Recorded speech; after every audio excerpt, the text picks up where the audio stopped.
ആയിരക്കണക്കിന് ജനപ്രതിനിധികൾ ഇന്ന് സത്യപ്രതിജ്ഞ ചെയ്യുകയാണ്. അവർ സത്യപ്രതിജ്ഞ ചെയ്യുന്നത് ഭരണഘടനാനുസൃതമായ ആ ബാധ്യത നിറവേറ്റുന്നതിനു വേണ്ടിയാണ്. അങ്ങനെ ചെയ്തെങ്കിൽ മാത്രമേ തദ്ദേശ സ്വയംഭരണ സ്ഥാപന തെരഞ്ഞെടുപ്പിലെ ജനപ്രതിനിധികളായി അവർക്ക് മാറാൻ കഴിയൂ. ആ പ്രക്രിയ കേവലം സാങ്കേതികമാണ്. അതിനപ്പുറത്ത് ജയിച്ച സത്യപ്രതിജ്ഞ ചെയ്ത ഓരോ ജനപ്രതിനിധികളും തങ്ങളെ ജയിപ്പിക്കാൻ വേണ്ടി പാടുപെട്ട, അധ്വാനിച്ച ഒരുപാട് മനുഷ്യരുടെ അധ്വാനങ്ങളും അതിന് പിന്തുണ നൽകിയ ഏതൊരു രാഷ്ട്രീയ പ്രത്യയശാസ്ത്രമാണോ ആ പ്രത്യയശാസ്ത്രത്തിന്റെ ബോധ്യങ്ങളും ഹൃദയത്തിൽ ഉൾക്കൊള്ളേണ്ടത് വളരെ ആവശ്യമാണ്. ഇപ്പോ കൊച്ചിയിൽ ഒരു മേയറെ തെരഞ്ഞെടുക്കുന്നതുമായി ബന്ധപ്പെട്ട് കോൺഗ്രസിൽ എന്തൊക്കെയോ അഭിപ്രായ ഭിന്നതകളെന്നൊക്കെ പറഞ്ഞ് വാർത്ത വായിക്കാനിടയായി. ദീപ്തി മേരി വർഗീസ് എന്ന് പറയുന്ന ഒരു സഹോദരി എത്രയോ കാലങ്ങളായി കോൺഗ്രസിന്റെ ഒരു മുഖമാണ്. പാർട്ടിക്ക് വേണ്ടി സംസാരിക്കുന്നത് പല സന്ദർഭങ്ങളിലും ഉറച്ചു നിന്നൊരാൾ. അവസരം കിട്ടുമ്പോൾ ആഞ്ഞു വെട്ടുന്ന ആദർശവാദികളായ ഒരുപാട് വനിതാ നേതാക്കളുണ്ട്.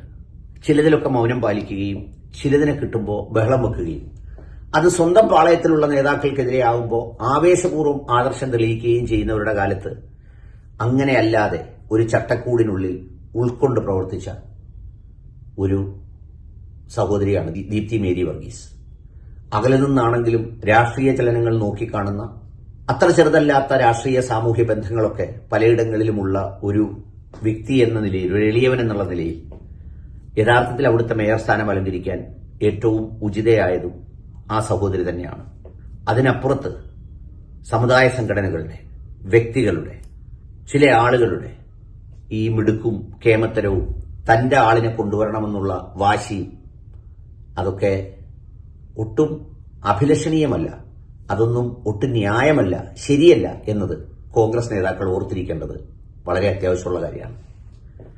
അങ്ങനെ നിൽക്കുന്ന നേതാക്കളോടും ഇന്ന് സത്യപ്രതിജ്ഞ ചെയ്യുന്ന ജനപ്രതിനിധികളോടും എനിക്ക് പറയാനുള്ളത്, ഞങ്ങളുടെ കഠിനാധ്വാനം കൊണ്ട്, ഞങ്ങളുടെ പ്രയത്നം കൊണ്ട്, ഞങ്ങൾ എന്തൊക്കെയോ ചെയ്തതുകൊണ്ട് ഞങ്ങൾ വിജയം കൊയ്തു, ഞാൻ വിജയിച്ചു, ആ ചിന്തയെ വേണ്ട. ജനങ്ങൾ ഒരവസരം, ഒരു വിജയം നിങ്ങൾക്ക് തന്നതാണ്. ആ തന്ന ജനങ്ങൾ അവിടെ നോക്കിയിരിപ്പുണ്ട്. അവർക്ക് അവരുടെ ഒരു തീരുമാനം മാറ്റാൻ അധിക സമയമൊന്നും വേണ്ട. വളരെ പെട്ടെന്ന് അവർ മാറ്റിയാൽ ഇപ്പോൾ രചിച്ച ഒരു മഹാകാവ്യത്തെ മറ്റൊരു മഹാകാവ്യമാക്കി മാറ്റാൻ അവർക്ക് അധികം സമയമൊന്നും വേണ്ട. അതുകൊണ്ട് വിജയിച്ച ജനപ്രതിനിധികളോട് പറയാനുള്ളത്, നിങ്ങൾ നിങ്ങളുടെ സെൽഫിനെ, നിങ്ങളുടെ ഒരു അഹങ്കാരഭാവത്തെ, ഒരു വിജയീഭാവം സൃഷ്ടിക്കുന്ന എന്തെങ്കിലും തരത്തിലുള്ള ധാർഷ്ട്യമോ തലക്കനമോ ഉണ്ടെങ്കിൽ അത് ഈ സത്യപ്രതിജ്ഞയോടെ അതിനെ അങ്ങ് കൊന്നുകളയണം, അതിനെ അങ്ങ് ഇല്ലാതാക്കിയേക്കണം. നിങ്ങളൊരു ചുമതല ഏറ്റെടുത്തവരാണ്. ആ ചുമതലപ്പെടുത്തിയ, നിങ്ങളെ പിന്തുണച്ച ജനങ്ങളുണ്ട്. അവരെ നിങ്ങൾക്ക് പിക്ക് ആൻഡ് ചൂസ് ചെയ്യാനൊന്നും കഴിയില്ല. കാരണം അവരാരാണെന്ന് നിങ്ങൾക്കറിയില്ല. അറിയാവുന്ന കുറച്ചുപേരുണ്ടാവും, അറിയാത്ത ഒത്തിരി പേരും ഉണ്ടാവും. പിന്നെ നിങ്ങളുടെ സ്ഥാനാർത്ഥിത്വത്തോട്, നിങ്ങളുടെ രാഷ്ട്രീയ പ്രത്യയശാസ്ത്രത്തോട് വിയോജിച്ചവരുണ്ട്. ആ വിയോജിപ്പുകളെ സൗന്ദര്യമായി കാണുന്ന ഒരു പ്രക്രിയയിലൂടെയാണ് നിങ്ങൾ ജയിച്ചു വന്നത്. അതുകൊണ്ട് അവരെയും ഇനി ശത്രുവായി കാണേണ്ടതില്ല. ഒരു നാടിന്റെ, ഒരു ഗ്രാമത്തിന്റെ ഒക്കെ ആത്യന്തികമായ പുരോഗതിയും ലക്ഷ്യവുമൊക്കെ ആയിരിക്കണം നിങ്ങളുടെ ലക്ഷ്യം. മൂന്നാമത്തെ കാര്യം, നിങ്ങളിൽ കുറെ പേര് പദവി കിട്ടും. ഈ പദവി കിട്ടി അധികാരത്തിൽ ചെല്ലുമ്പോഴേക്കും ഉദ്യോഗസ്ഥരുടെ ഇടയിലും ഉദ്യോഗസ്ഥരല്ലാത്ത അധികാരത്തിന്റെ ഇടനാഴികളിലുള്ള ചില താപ്പാനകളുടെ ഇടയിലും ചില ആളുകളുണ്ടാവും. അവർ ചില കാര്യങ്ങൾ നിങ്ങൾക്ക് നിർവചിച്ചു തരും, നിങ്ങളോട് പറഞ്ഞു തരും. ഉദാഹരണത്തിന്, ഇത്രയും പ്രായമായില്ലേ, ഒരുപാട് കഷ്ടപ്പെട്ടില്ലേ, ഒരുപാട് കാശ് ചെലവാക്കിയില്ലേ, ഇന്ന പദ്ധതി ഇങ്ങനെ ചെയ്താൽ, ഇന്ന കോൺട്രാക്ടർക്ക് ഇന്ന വർക്ക് കൊടുത്താൽ എന്നൊക്കെ പറയുന്ന ചില സാധനങ്ങളുണ്ട്. അത് നമ്മളെ അവർ ബോധ്യപ്പെടുത്തും. അവർ വലിയ നെഗോഷിയേറ്റേഴ്സാണ്. അവരൊരുപാട് പേരെ ഇങ്ങനെ കൈകാര്യം ചെയ്തിട്ടുണ്ട്, വെട്ടിലിട്ടിട്ടുണ്ട്. അപ്പൊ അതുകൊണ്ട് അങ്ങനെ വെട്ടിലിടാൻ ശ്രമിക്കുന്നവരെ നിങ്ങൾക്ക് അതിജീവിക്കാനാവണം. അതിനപ്പുറത്തേക്ക് നിങ്ങൾക്ക് ഉയരാനാവണം. മറ്റൊരു പ്രധാനപ്പെട്ട കാര്യം, ഈ സേവനത്തിനകത്തൊരു ആത്മീയതയുടെ അംശമുണ്ട്, ഒരു വലിയ പുണ്യമുണ്ട്. നിങ്ങൾ ജനപ്രതിനിധിയാകുന്ന പ്രദേശത്തെയോ നാട്ടുകാരെയോ ഒന്നും ഫിസിക്കലായി ഒരുപാട് കാര്യങ്ങൾ കൊടുത്ത് തൃപ്തിപ്പെടുത്താനൊന്നും ആവില്ല. അതിനൊന്നും ഉള്ള ശേഷിയും സമ്പത്തും സംവിധാനവുമില്ല. പക്ഷെ നിങ്ങൾക്ക് കഴിയുന്നൊരു കാര്യമുണ്ട്, നിങ്ങളുടെ മുന്നിലേക്ക് എത്തുന്ന ഓരോ മനുഷ്യരോടും അവർക്ക് ഏറ്റവും നല്ല പെരുമാറ്റം, അവർക്ക് നല്ല അനുഭവം, അത് കൊടുക്കാം. അത് നിങ്ങൾക്ക് ഉറപ്പാക്കാം. ഞാൻ അങ്ങനെ പെരുമാറൂ എന്ന് പ്രതിജ്ഞ ചെയ്യാം. നിങ്ങൾ ഇന്ന് വായിച്ച യാന്ത്രിക പ്രതിജ്ഞയ്ക്കപ്പുറത്ത് നിങ്ങളുടെ മനസാക്ഷിയോട് കൈവച്ച് നിങ്ങൾ ചില പ്രതിജ്ഞകൾ ചെയ്യണം. ഇപ്പോഴത്തെ തദ്ദേശ സ്വയംഭരണ സ്ഥാപന തെരഞ്ഞെടുപ്പിൽ ഒരു പ്രത്യേകതയുണ്ട്. നിങ്ങൾക്ക് തോന്നും ഇപ്പം നിൽക്കുന്ന നാളെ വനിതയാകും, അല്ലെങ്കിൽ SC ആകും, അല്ലെങ്കിൽ SC വനിതയാകും, അതുകൊണ്ട് ഇത് മതി, ഇനി വേറൊന്ന് നോക്കാം. അങ്ങനെ ഓടി നിങ്ങൾക്ക് ജയിക്കാനാവില്ല. ജനം അവിടെ വന്ന് നിങ്ങളെ തോൽപ്പിക്കും.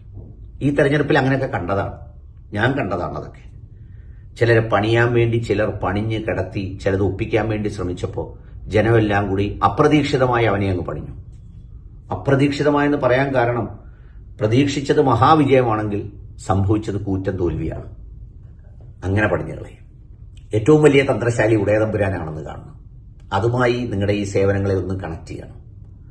മനുഷ്യർക്ക് ഉപകാരങ്ങൾ ചെയ്യണം, മനുഷ്യർക്ക് നന്മ ചെയ്യണം. അതിനുവേണ്ടിയുള്ള ഒരവസരമായി ഇതിനെ കാണണം. ഇതും പ്രതിഫലം ലഭിക്കുന്ന ഒരു കർമ്മമാണ്.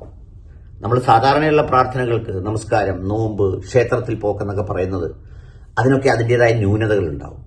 പക്ഷേ കണ്ണീരോടെയും പ്രയാസത്തോടെയും എത്തുന്ന ഒരാളിനോട് സാന്ത്വനപൂർവ്വം ഒന്ന് സംസാരിക്കാനായാൽ, നമുക്ക് കഴിയും പോലെ ഒന്ന് സഹായിക്കാനായാൽ, അതിനോളം പുണ്യമുള്ള മറ്റൊന്നുമില്ല. അപ്പോൾ അത്തരം ചിന്താഗതികളിൽ വേണം ഈ അവസ്ഥയെ കാണാൻ. നിങ്ങൾക്ക് കിട്ടിയ ഈ ഒരു അംഗീകാരം ഉണ്ടല്ലോ, ഒരു വിജയം, അത് ഒരുപാട് പേരെ അസൂയപ്പെടുത്തുന്നതാണ്, ഒരുപാട് പേരെ ആഗ്രഹിക്കുന്നതാണ്. നിങ്ങളവിടെ തിരഞ്ഞെടുക്കപ്പെട്ട പ്രമുഖരാണ്. പക്ഷെ നിങ്ങളുടെ ഒരു പ്രവർത്തനം കൊണ്ട് പിന്നെ നിങ്ങളെന്ന് മാത്രമല്ല, നിങ്ങളുടെ തലമുറയും ആ കുടുംബം തന്നെയും മൊത്തം നാമാവിശേഷമായി ഒരിക്കലും അത് സമൂഹത്തിൽ ഒരാൾ പോലും ഉച്ചരിക്കാൻ കഴിയാത്ത വിധം മലീമസമാക്കി കളയരുത് പൊതുരംഗം, പൊതുപ്രവർത്തനം. ഒറ്റ കാര്യം കൂടി പറഞ്ഞുകൊണ്ട് അവസാനിപ്പിക്കാം. ഇത് ഒരവസരമാണ്. നിങ്ങൾ ഇന്നലെ കണ്ടിട്ടുണ്ടാവും, സത്യപ്രതിജ്ഞയ്ക്ക് തൊട്ടു മുൻപ് ഒരാൾ മരിച്ചു, കോട്ടയത്താണ്. എത്ര സന്തോഷിച്ചിട്ടുണ്ടാവും, ആ നിമിഷങ്ങൾ ഓർത്തിട്ടുണ്ടാവും. പക്ഷെ അതിന് അവസരം കിട്ടിയില്ല. നിങ്ങൾക്കിപ്പോൾ ഇതിന് അവസരമുണ്ട്. എത്ര സമയമെന്നറിയാത്ത അവസരം, ഏത് നിമിഷവും അവസാനിക്കുന്ന അവസരം. അതുകൊണ്ട് അതുകൂടി ഉൾക്കൊണ്ടുകൊണ്ടാവട്ടെ നിങ്ങളുടെ പൊതുപ്രവർത്തനം. എല്ലാ സുഹൃത്തുക്കൾക്കും, എല്ലാ പ്രസ്ഥാനങ്ങളിൽ നിന്നും വിജയിച്ചു വന്ന ജനപ്രതിനിധികൾക്കും ഏറ്റവും ഹൃദയപൂർവ്വമായ ആശംസകൾ.